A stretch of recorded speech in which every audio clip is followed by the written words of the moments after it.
people who simply are kowtowing or seem to be kowtowing to their whims and caprices is the reason why they are bringing them. If we do that, we'll be doing a great service to our country and our individual constituencies. I thank you very much, Mr. Speaker, for the opportunity to contribute.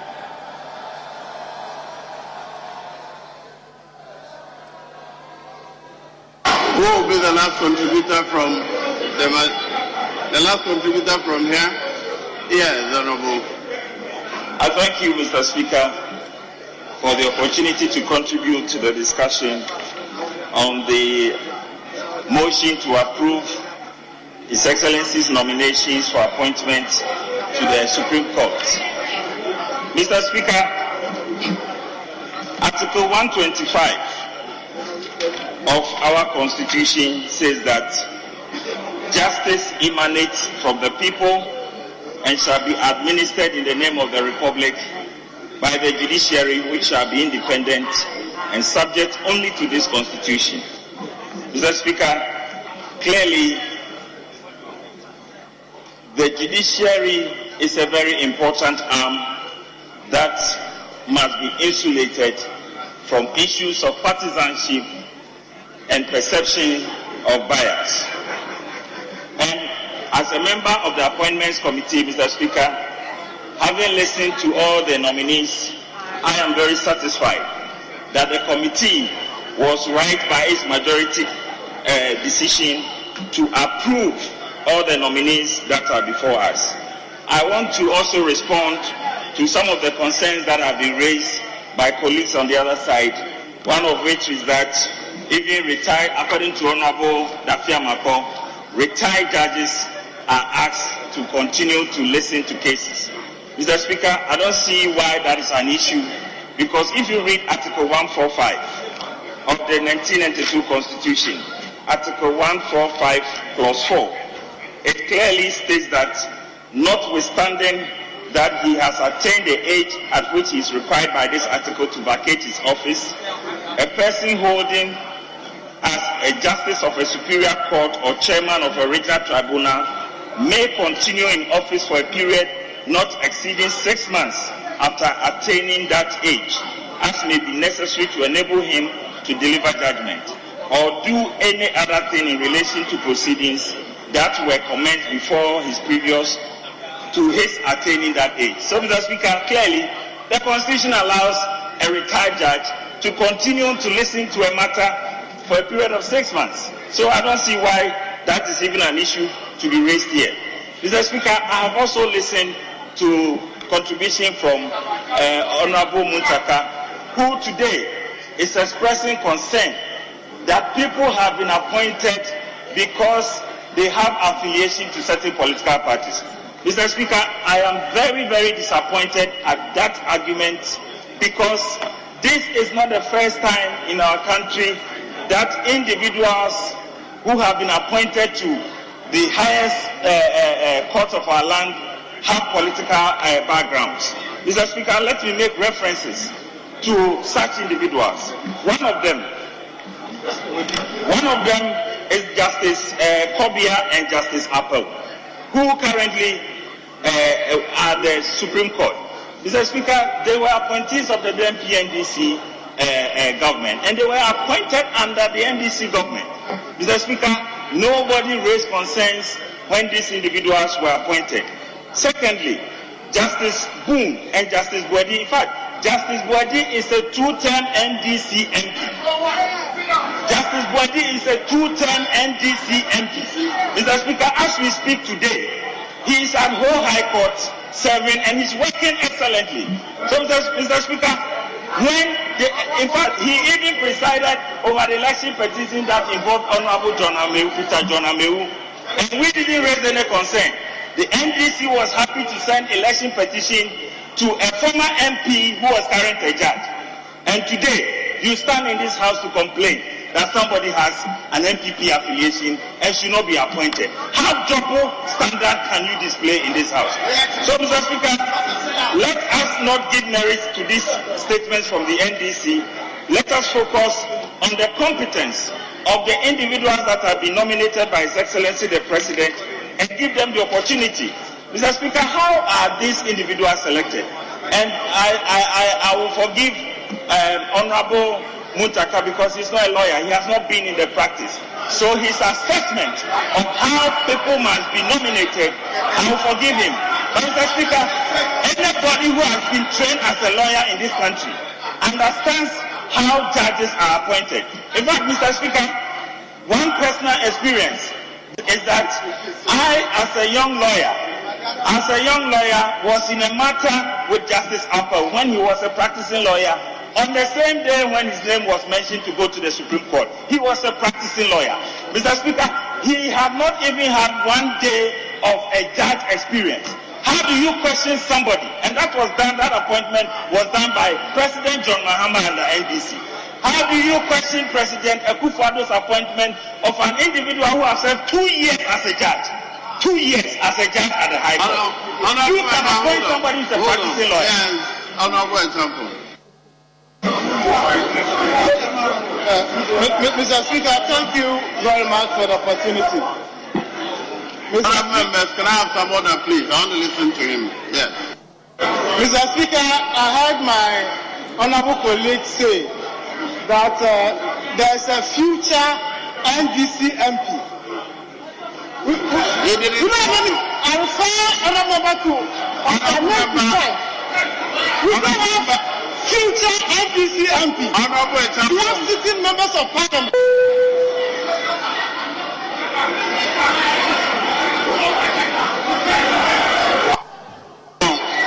If you heard future, you heard wrongly. He mentioned names. He said a 2-time MP. He said yes. He is a sitting High Court judge in Oku. And he proceeded by concluding that a future NDC MP. He didn't say that. We don't have future NDC MP. He didn't say we have that. sitting members of parliament. Please continue. Mr. Speaker,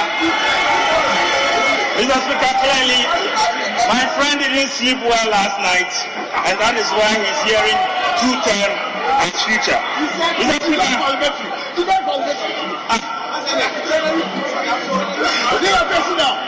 Mr. Speaker, thank you, Mr. Speaker. Mr. Speaker, another allegation that has been made by my colleague on the other side, Honorable Suhini, said that after the committee hearing, some of the members complained about the competence of one of the nominees. Mr. Speaker, I want that record to be expunged because there was no such discussions of unsatisfactory performance or incompetence by any of the nominees. Mr. Speaker, that is not even contained in this report, and I don't know where he's getting that information from. And I plead that we expunge that information from the Hansard. Mr. Speaker, clearly the competence of the nominated judges are clearly displayed. And if you read paragraph 4.8, the perceived lack of transparency in the progression of judicial officers, Mr. Speaker, the nominee even took time to explain to the committee that the system, the judicial service, has a way that they assess every judge and every magistrate in our country.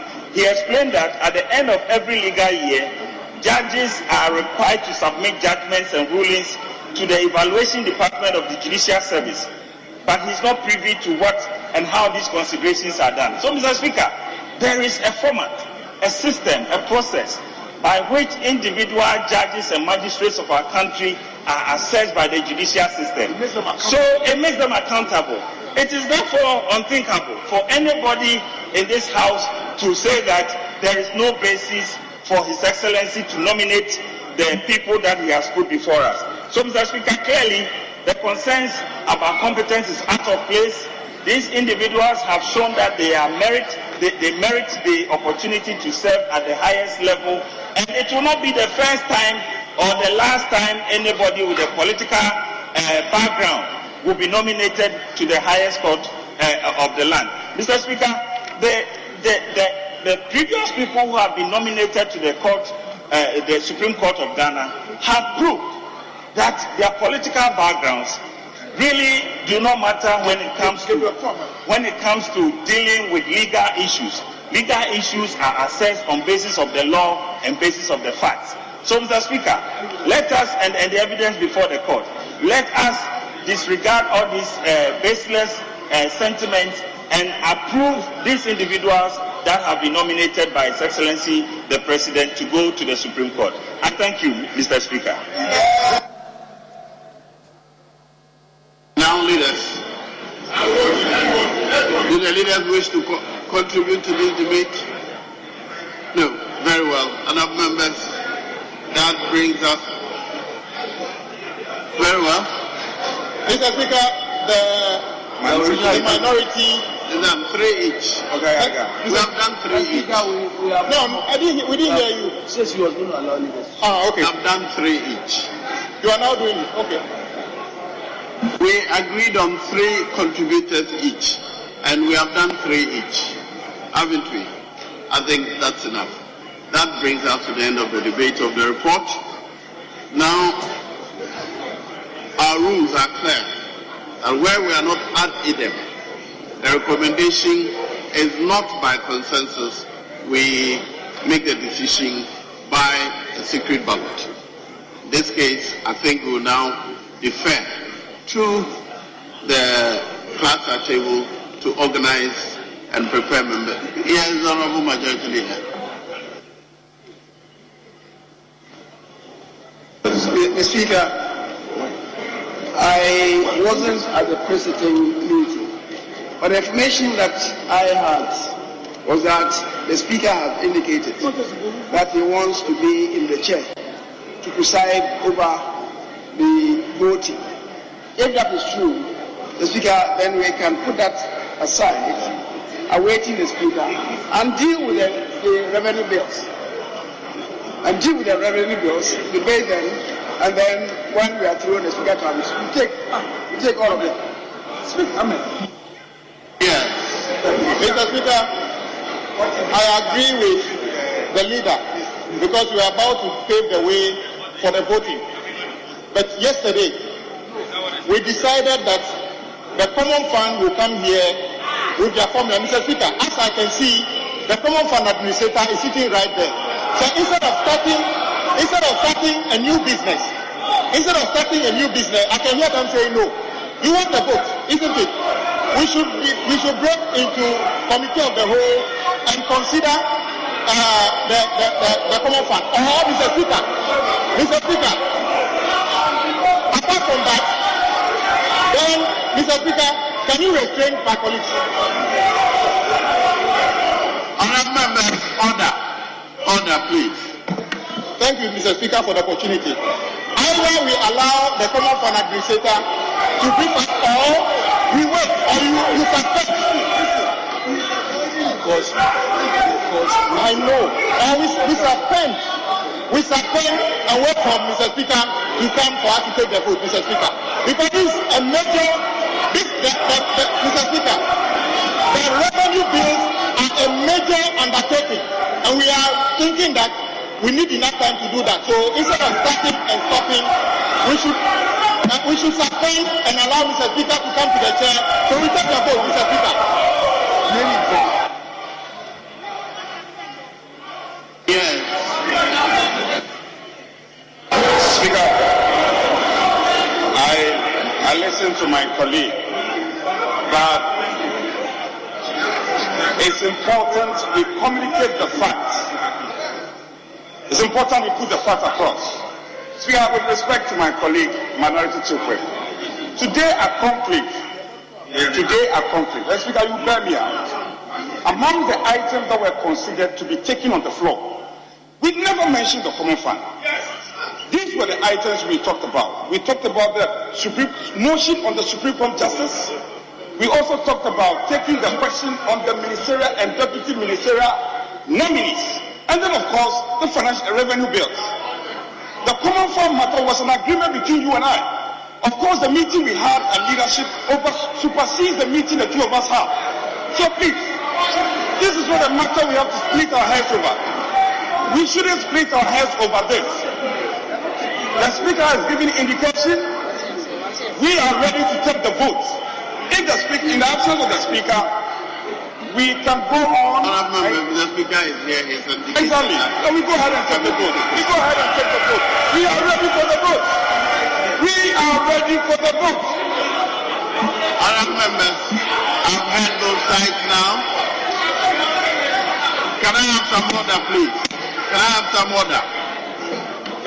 No, Mr. Speaker. I haven't given you the floor, Honourable. As agreed at a conclave, after the debate, we will take the vote. Mr. Speaker has just sent his clerk to advise me that he's here. So the table office will start preparing while the Speaker comes to take the charge, please. The Speaker will be here in a moment to take the chair, and then we'll proceed with the vote. Thank you.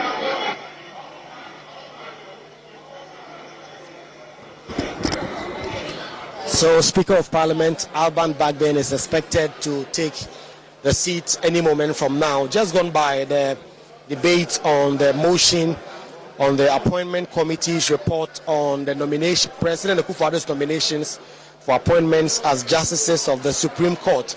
There were 4 nominations that were done by the President. 2 of them have been approved and 2 of them are outstanding.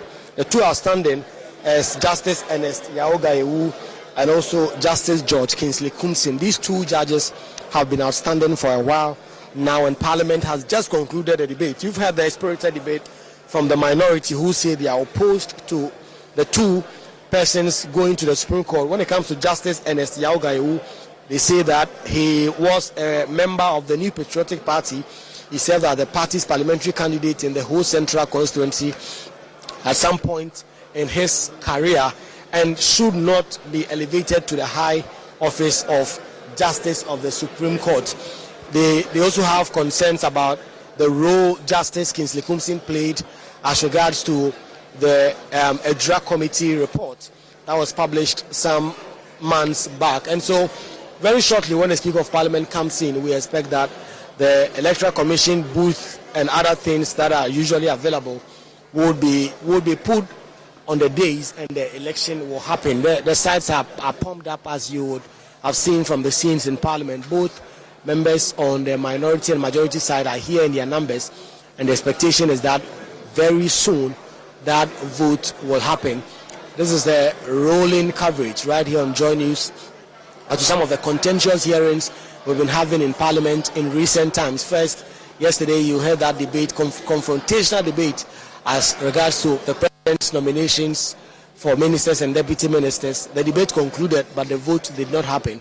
This morning, that vote is expected to happen when the Speaker of Parliament himself, Alban Bagbin, takes his chair. Currently in the Speaker's seat is Joseph Osei-Usu, MP for Bekwai and First Deputy Speaker.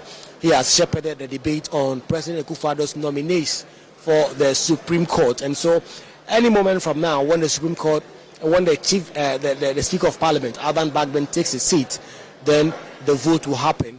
But we also expect some other crucial business to be taken on the floor today.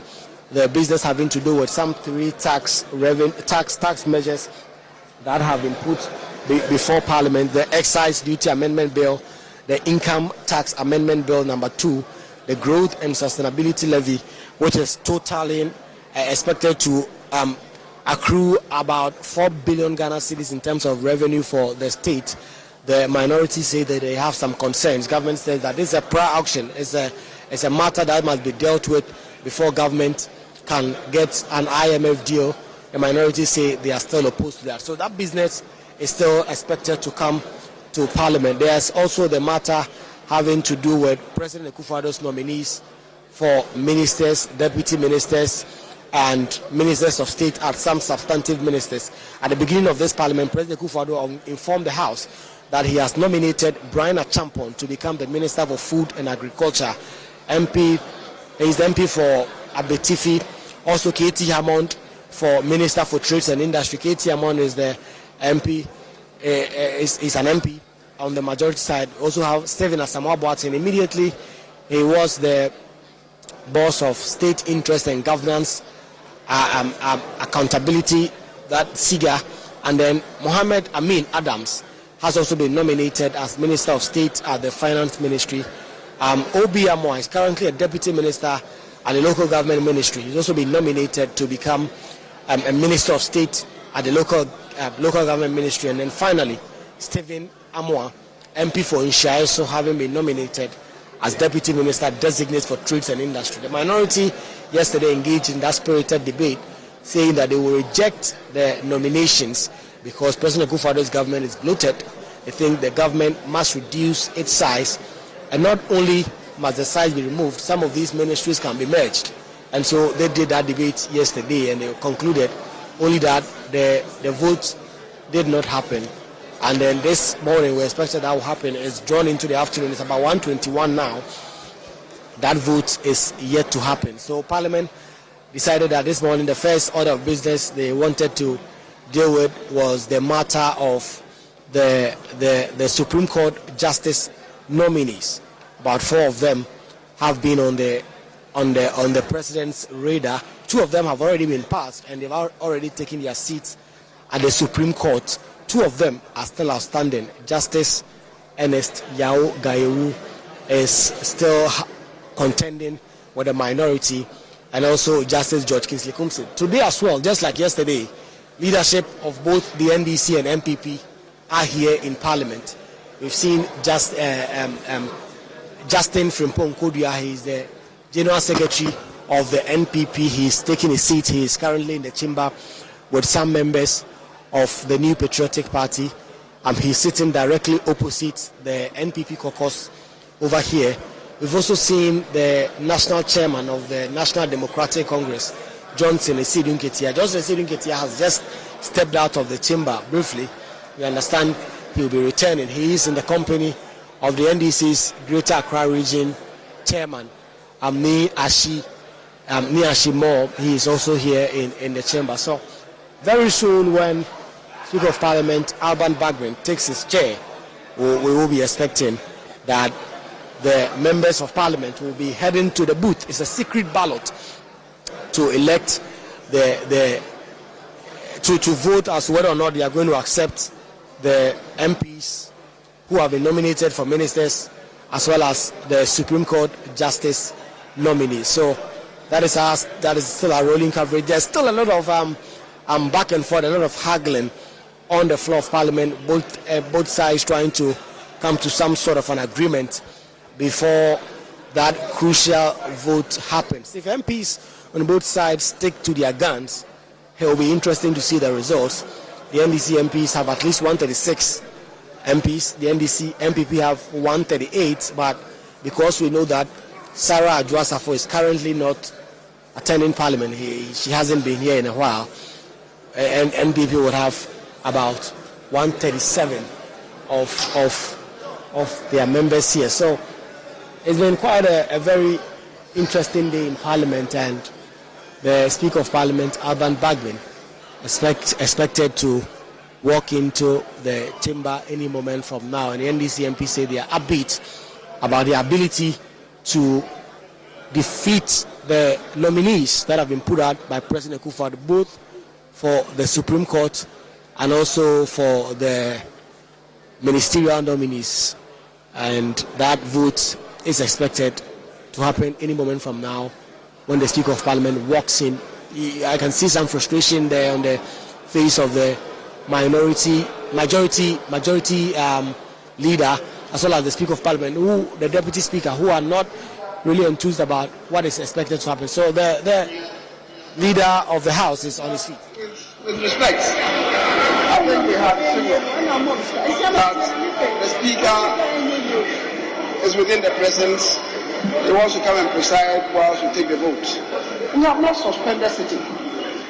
And in the meantime, if we can take the revenue bill before he comes, because we cannot wait here doing nothing when the House has not been suspended. We can't continue to wait here. The House has not been suspended. There's business for us to transact, and it's not here. I'll have to sit down doing nothing. I'll plead with you. Let's start with the revenue bill. We are not going to take any vote. I'm not going to take a decision on that. I will do the consideration of bills. When he comes, he'll be part of it. If you have to vote on them, he'll be part of it. Otherwise, would anybody then agree that this is deliberate? Today is Friday. And if you have to wait, the Speaker, let me then sound. that the three businesses certainly were going to transact.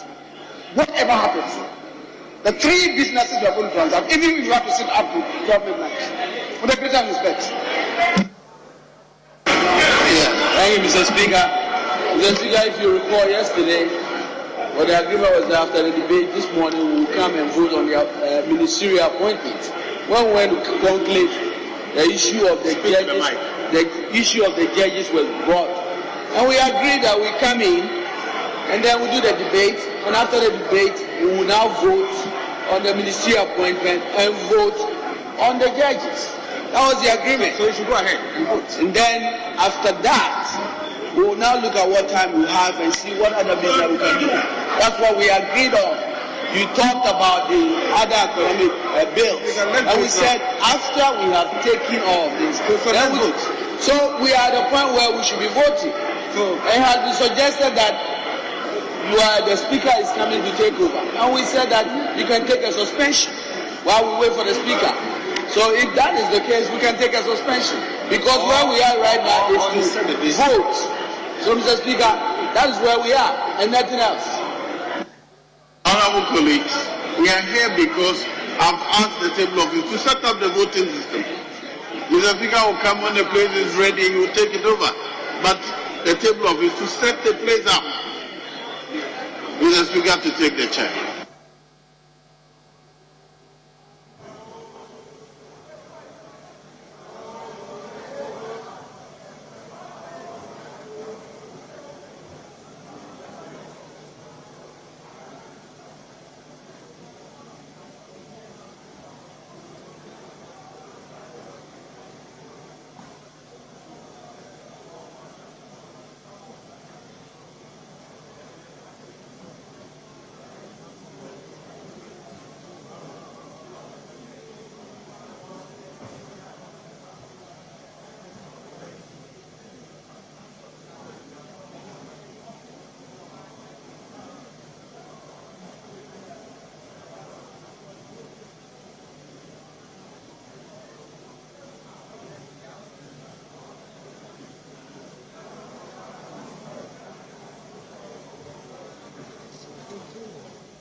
Hello, beautiful people. Welcome to Home Tips with Mira. It's all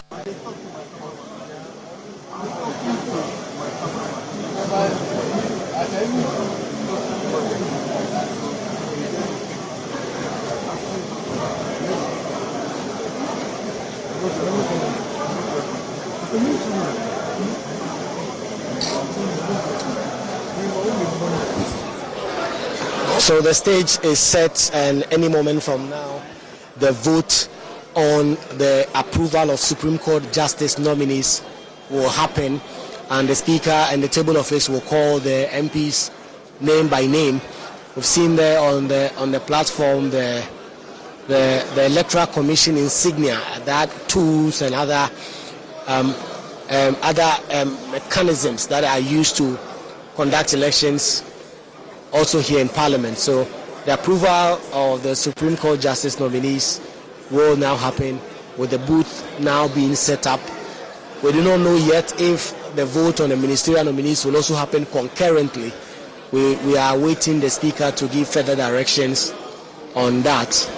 But any moment from now, that vote will happen. The booths are now set, and what the House is awaiting is for Speaker of Parliament Alban Bagbin, who is now taking his seat, to give further directions and further instructions as to how this election is to be conducted and what MPs will be expected to do and not do. There's been a few votes on the floor of Parliament since this 8th Parliament began. The first one regarding the election of the Speaker of Parliament himself, Alban Bagbin, which resulted in a shock result of him winning and becoming the first Speaker in this Fourth Republic who does not belong to the President's party to have become a Speaker of Parliament. We also had a similar vote when Kojo Oppong-Nkrumah, Hawa Kumsen, and a host of other nominees of President Akufo-Addo for ministers were subjected to another secret vote, and they all sailed through, with some members of the minority even voting with their majority colleagues to pass those ministerial nominees. So the whips are doing their job. I can see Frank Anodonpre giving some directives as to how he wants the booths to be set up, and the Speaker is now speaking as to how this is supposed to happen. Your ears.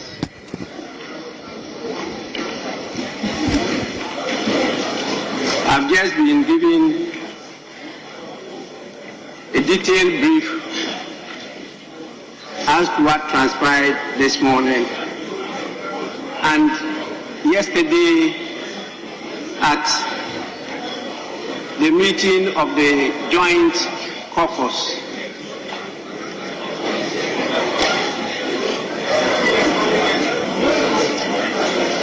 Honorable members, I hope you are listening to what I'm saying.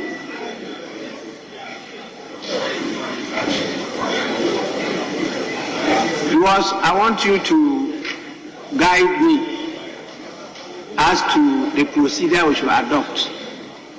We have a guide from our standing orders, but definitely in some of these situations, to get things smoothly done, we need the members themselves to be involved in the final decision.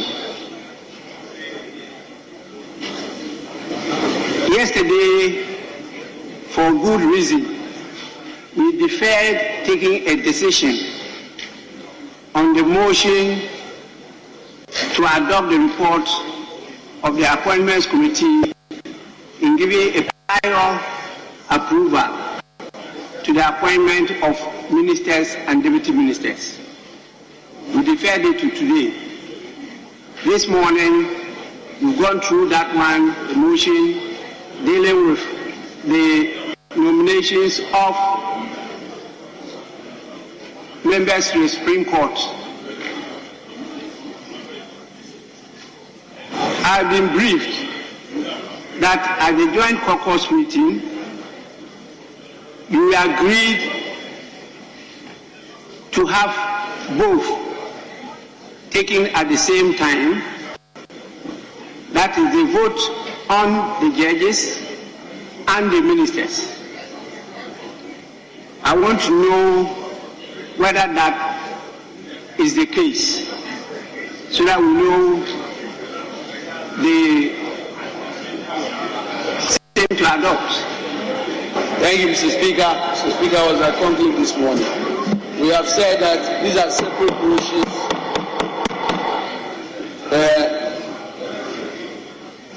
decision on the appointment of the ministers and the judges are separate motions, and we agreed that we'll vote on them separately. That was the agreement.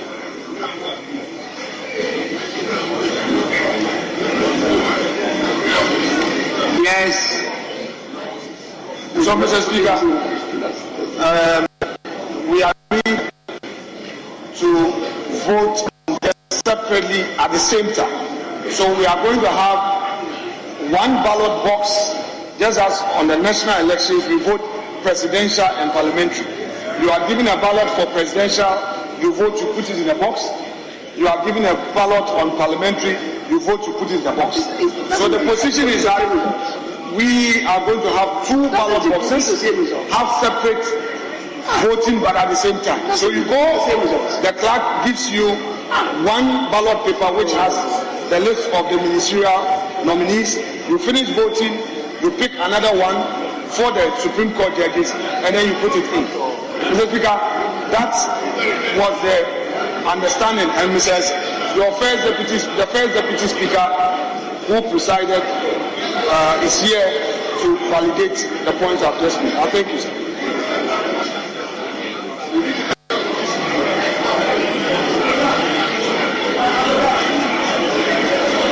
Yes. Mr. Speaker, it is true. Mr. Speaker, it is true that the respected deputy leader made the suggestion at conclave that we should do what he is describing.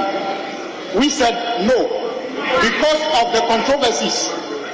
Mr. Speaker, there are two different motions. We are already here to take the vote. We should go through the first motion, take the vote on the ministers or the judges, count it, declare it, then we go to the vote on the second one, Mr. Speaker. There was no agreement that we should do what he said. He did make the proposal, but there was no decision on that. That is the fact, Mr. Speaker.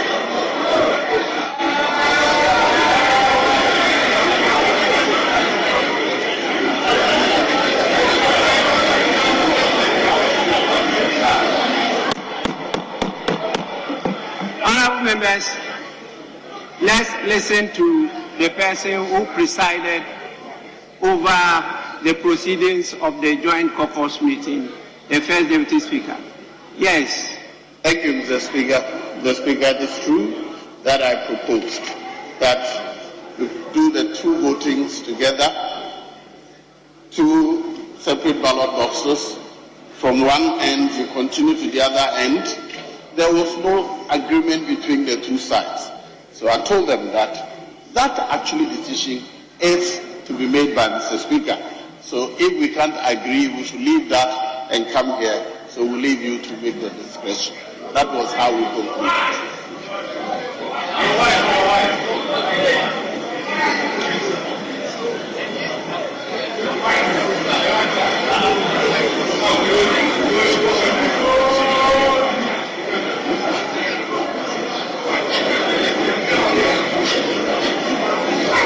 Well, honourable members, in this matter, I am the Electoral Commission.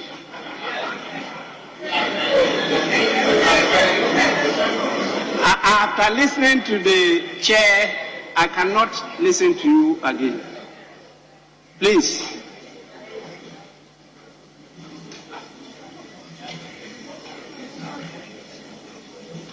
I agree with those who are proposing that there are different motions and we should take them differently. And so we'll take yesterday's one first. The one dealing with the nominations of the ministers and deputy ministers. Then I'll declare the results. Then after that, we'll deal with what happened today. We have enough time to do that. I'll be here throughout. Please, honourable members, it's secret vote. I want to emphasize on the word secret vote. If there's any slight evidence that the vote is not secret, it will not be accepted. Without that, as you know, I survived through secret voting, so I treasure secret voting. I am the Electoral Commissioner. Yes, so let's start with the vote on the ministerial nominations. What we're going to do is that we're using the list of names of the members of Parliament. And so you all be seated. And when your name is mentioned, you move forward to be given the ballot. You go and vote and then move back to your seat. Your seat.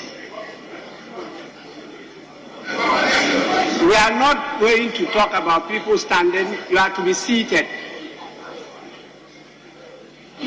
Your name will be mentioned, and that is why we need you to be quiet. If not, you will not hear your name to come to vote. We have the ballot papers, they are ready.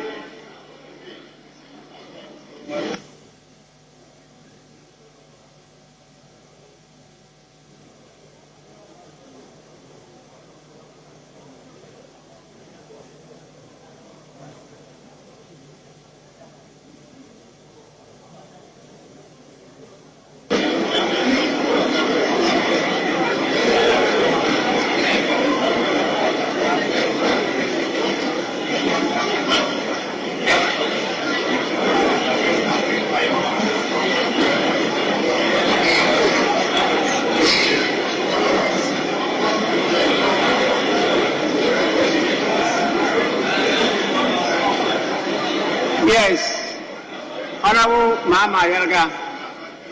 Thank you very much, Mr. Speaker. Mr. Speaker, you have explained some aspects of the voting procedure. In the case of both the ministers and the judges, you have a number of nominees. You haven't explained to us how the ballot paper is going to be presented in terms of the nominees and then the provision for voting. When it was you alone, Mr. Speaker, it was clear, it was just you, and then provision was made for voting for or against. But since there are several nominees, how is the format of the ballot paper going to look like? We just need some clarification. This is a sample ballot paper. Ministers and deputy ministers, one ballot paper. The boxes yes and no are indicated against the names and the proposed sectors they are to preside over. So you indicate in the box whether yes or no. So there is one. We have a way of counting, and then we will then ask you to nominate tellers to be available during the counting. So please, this is for the ministers. The judges, we have, there are two categories, two names. The first two names, I'm told, there is not much controversy concerning that. Then the other two, where you have some differences, they are also together. The ballot paper is there. I can show you a sample.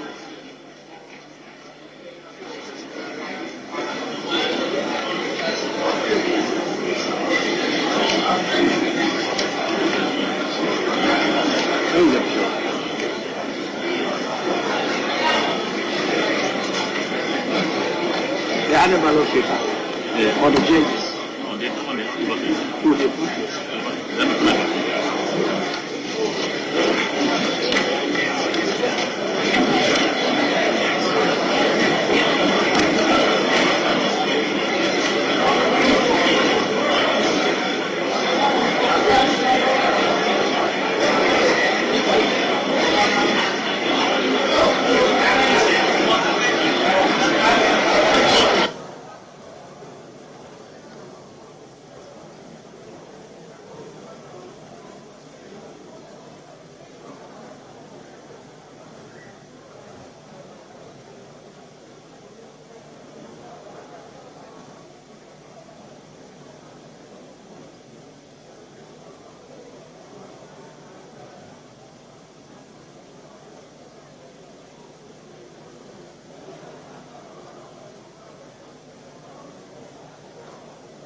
Honorable members, this is a sample ballot for the judges.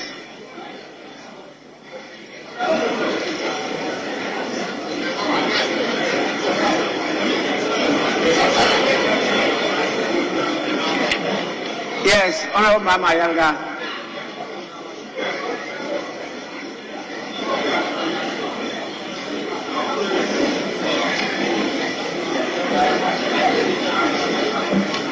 Mr. Speaker, Yes.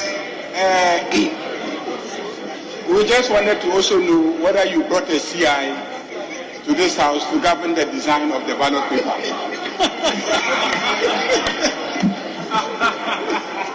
CI on what? A CI on the design of this ballot paper. The design of the ballot paper.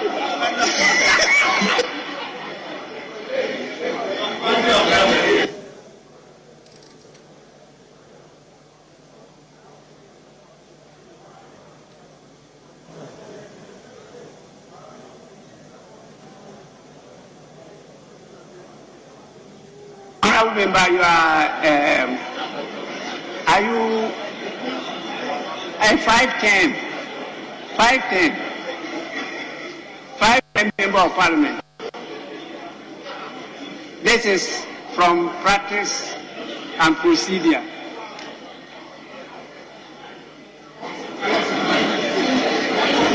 Please, there are too many of you on your feet.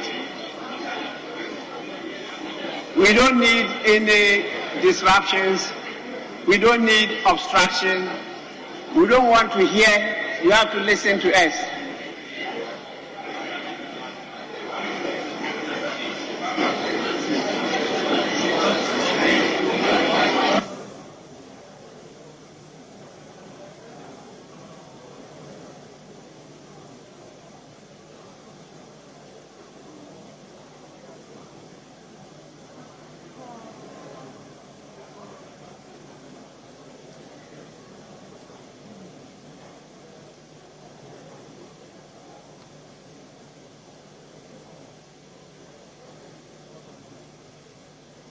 Honourable members, we are now about to commence the process. When your name is mentioned, please walk up to the table office. You'll be given a ballot. You proceed through the booth, do your voting, and get back to the table office where the ballot boxes.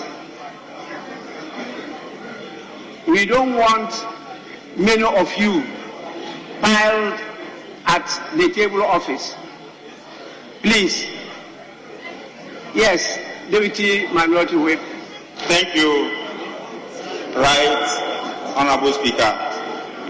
Mr. Speaker, we are requesting for copies of the voters register to be given to our two polling agents. One, I will sit here and be marking, and the honorable minority chief whip will stand at that place and also be marking. So as polling agents, we need copies of the register, and we must set that good example. This is a humble request.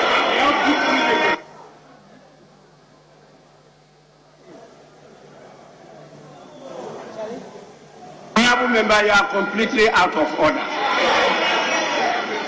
I have indicated that we are going to use the list of the members of parliament. That is the register. And we have indicated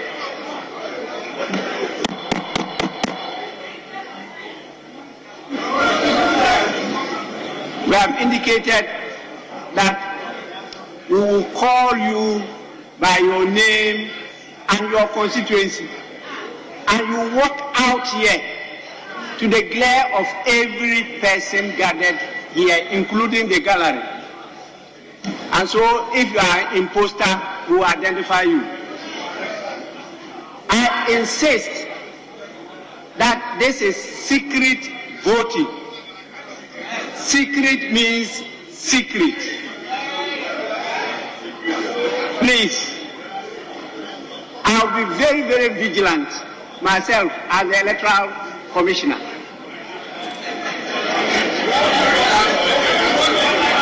And I have the power to disqualify a voter.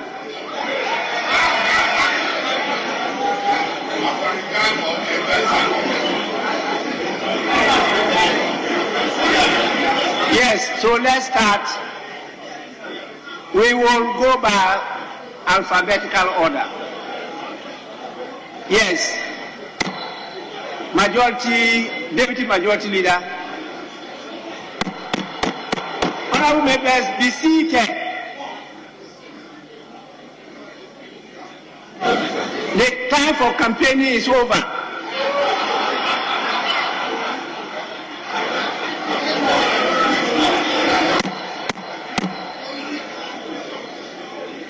Yes, Deputy Majority Leader.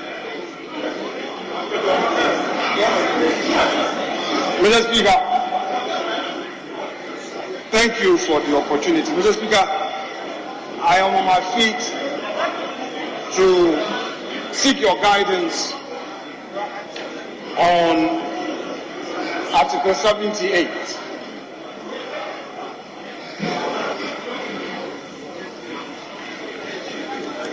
Of the Constitution, as well as Order 172(4). Mr. Speaker,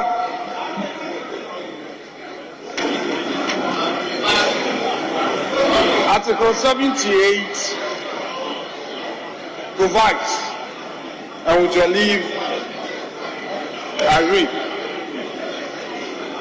that ministers of state shall be appointed by the President with the prior approval of Parliament from among members of Parliament or persons qualified to be elected as members of Parliament, except that the majority of ministers shall be appointed from among members of Parliament. Mr. Speaker, for my purpose, the emphasis is the prior approval.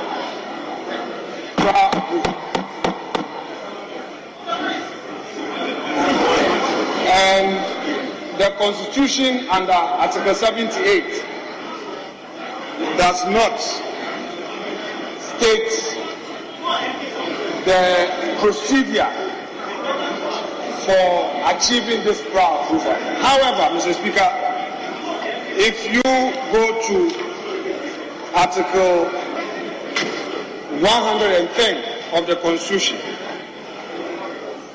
the same Constitution says that Parliament, subject to the provisions of the Constitution, by standing orders regulate its own procedure.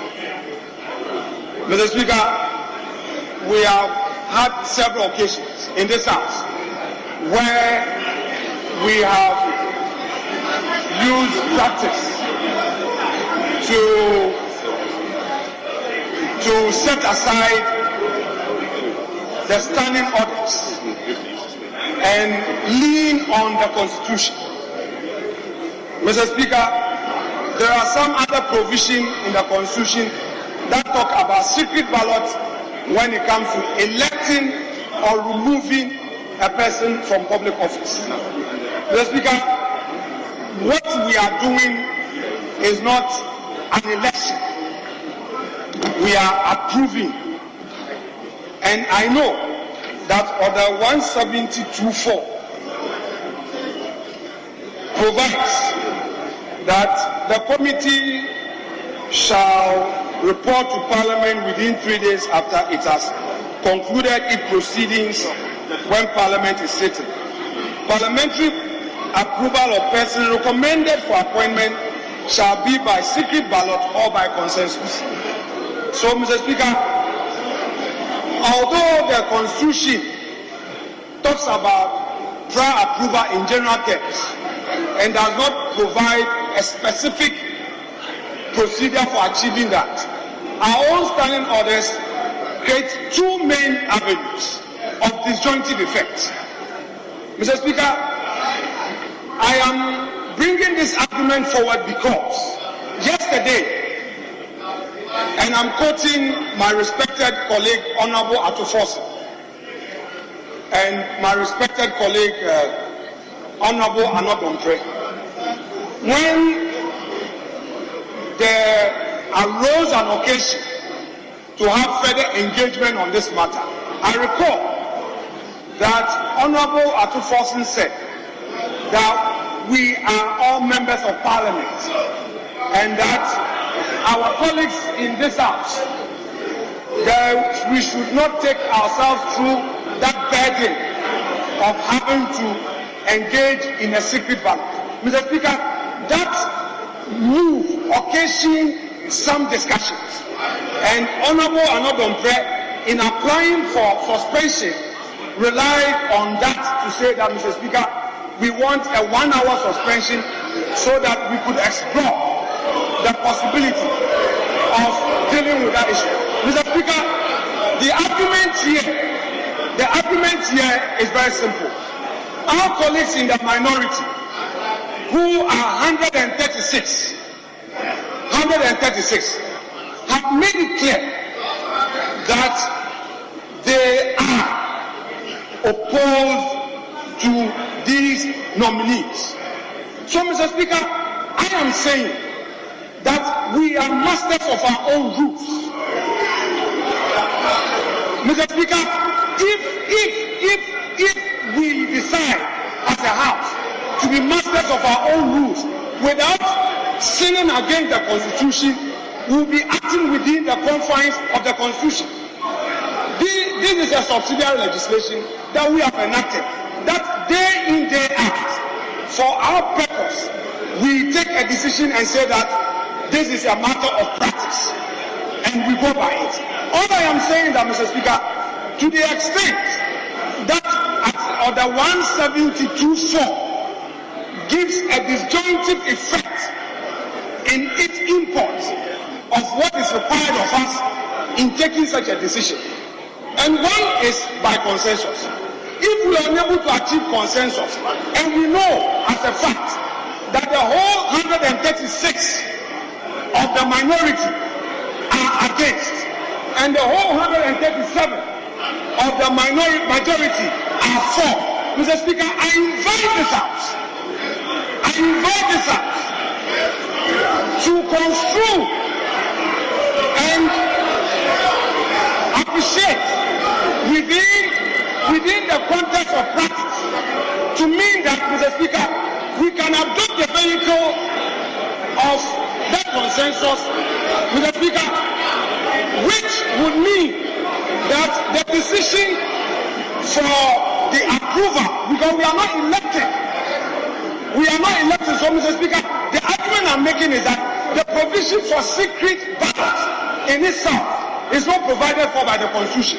And let us know, any student of Constitution knows that we cannot by an enactment create a law that would overshadow, or be at variance with the Constitution. Mr. Speaker, I I repeat that we as a House have the mandate under Article 110 to enact our own regulations. But, Mr. Speaker, we cannot, in enacting our own regulations, seek to enact a law that would be at variance with the Constitution. Because, Mr. Speaker, anywhere that the Constitution wanted a secret ballot, like in your case, can I finish this constitutional argument so that you come in, Mr. Speaker? Mr. Speaker, I'm protected by you. Mr. Speaker, it is my submission that anywhere the Constitution had intended a secret ballot, Mr. Speaker, it is my contention that anywhere the Constitution had intended a secret ballot, the Constitution has said so. Two, where the Constitution expected of us to enact a regulation to guide our conduct, the Constitution has also provided for. It is therefore my case again, Mr. Speaker, that to the extent that the Constitution gave a general approach to guide us, we as a House cannot, through our enactment, restrict and provide for a very thinner approach in achieving that purpose of approval. We are not elected, and anywhere the Constitution has talked about electing a public officer, it emphasized secret ballot, and that was the case. So, Mr. Speaker, I shall land. Honorable Deputy Majority Leader. Yes, Mr. Speaker. You have landed. You have landed. And you have landed very well. Yes, you have landed very well. I'm sure you know one very popular former member of parliament called Filibuster. You know Filibuster. Mr. Speaker. Do you know Filibuster? Mr. Speaker, I know that you have not prejudiced my submission. Mr. Speaker, I know that you enjoy debates and you always want us to learn. Therefore, Mr. Speaker, if you are putting the question to me whether or not I know Mr. Speaker, my submission. That's what in any way he was a well-known member of parliament, and by his practice, the word filibustering was formed. You are the filibuster of this house. So I have elevated you to a very high position because that was an initiative and a practice has been adopted all over the world, and I've seen that in you, and so that is why you just done. Definitely, as Speaker, I will just overrule you and will proceed. Honourable members, we are just creating space to finish up with all the nitty-gritty of the process. That's why I'm allowing.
Hi, good afternoon. Welcome to the Marketplace. Coming up, Parliament expected to vote on 3 key revenue measures government is pushing to help it secure an IMF deal.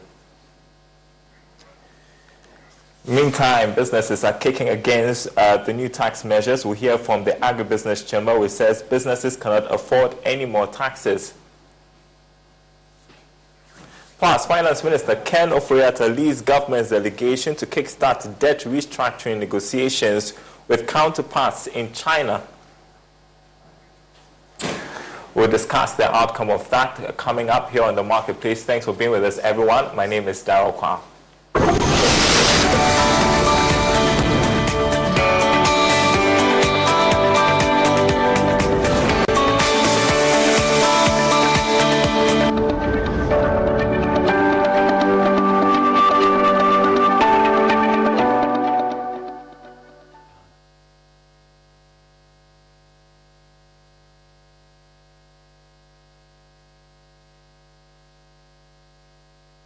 And thanks for staying with us, everyone. First up, Parliament is expected to vote on 3 new revenue measures, which is key for Ghana securing a deal with the IMF. Businesses are already kicking against these new tax measures. We'll head to Parliament in a moment where we expect MPs to vote on these revenue measures. But first, this report from Kweku Asante.